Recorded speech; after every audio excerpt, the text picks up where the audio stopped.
ചിറകുള്ള മാറത്തു കോരിയുള്ള വായാടി പക്ഷിക്കൂട്ടം വന്നുപോയി. കാടൊന്നു കാണാനായി കൂടൊന്നു കൂട്ടാനായി ആകാശപ്പുഴ നീവി കുതിച്ചുപോയി.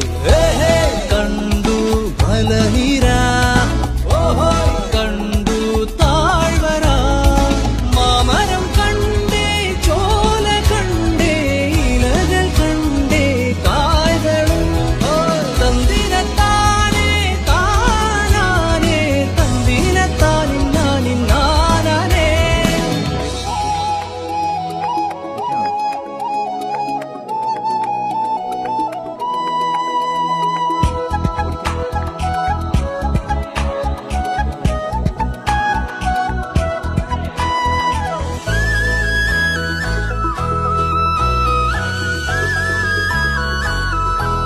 കണ്ടു വാഗപ്പൂവിൻ കുട, കണ്ടു മണിയില